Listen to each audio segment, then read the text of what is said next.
Hi అండి, welcome to Nandini Chowdary. ముందుగా అందరికీ క్రిస్మస్ శుభాకాంక్షలు అండి.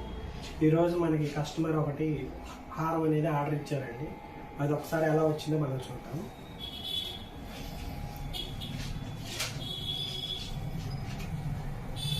చూడండి, హారం అనేది ఎంత నీట్గా వచ్చిందో. ఇక్కడ నుంచి ఇటువైపు లక్ష్మీదేవి వచ్చాయండి, తర్వాత ఏనుగులు వచ్చాయండి, తర్వాత ఇక్కడ మనకి లక్ష్మీదేవి డిజైన్ అనేది 3 లేయర్స్ వచ్చిందండి. చూడండి, ఫినిషింగ్ కూడా చాలా బాగా వచ్చిందండి. ఇది హారం అనేది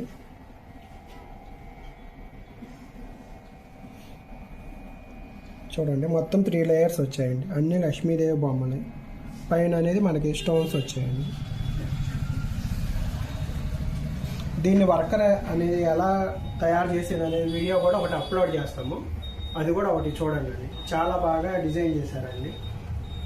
ఓకేనండి.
నిన్న మన షాపులో ఒకళ్ళు తాడు చేయించుకోవాలని వచ్చారండి. వాళ్ళు వేరే వాళ్ళ దగ్గర ఇది ఐటమ్ అనేది చేయించుకున్నారు.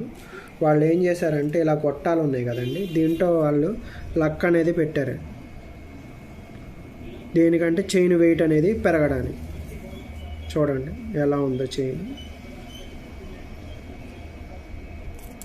దీనిలో ఇలా గొట్టాలు ఉన్నాయి కదా, దీంట్లో లక్ అనేది వాళ్ళు పెట్టారండి.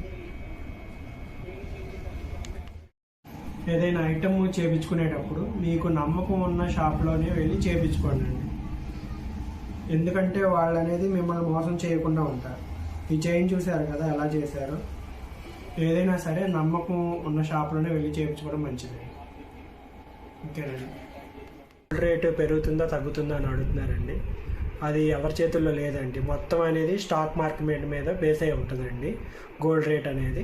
మీ దగ్గర ఎప్పుడు డబ్బులు ఉంటే అప్పుడు గోల్డ్ కొనుక్కునే ఆలోచనలో పెట్టుకోండి. కాదు తర్వాత తగ్గుతుంది అప్పుడు కొనుక్కుందామంటే మటుకి ఎవరు చెప్పలేరండి. గోల్డ్ సిల్వర్ రేటు కూడా అంతేనండి. సిల్వర్ రేటు కూడా దేని మీద బేస్ అవ్వదండి, ఓన్లీ స్టాక్ మార్కెట్ మీదే బేస్ అవుతూ ఉంటుంది. ఇప్పుడు అందరూ స్టాక్ మార్కెట్లో ఇన్వెస్ట్ చేస్తున్నారండి. గోల్డ్, సిల్వర్ అనేది స్టాక్ మార్కెట్ మీద ట్రేడ్ అవుతూ ఉండదండి. అందువల్ల మీకు ఎప్పుడు కొనాలనిపిస్తే అప్పుడు గోల్డ్ అనేది కొనుక్కోండి. కాదులే ఎప్పుడు తగ్గుతుంది అప్పుడు కొందాం అనుకుంటే మటుకి రేట్ అనేది పెరుగుతూనే ఉంటుందండి. ఓకేనా అండి.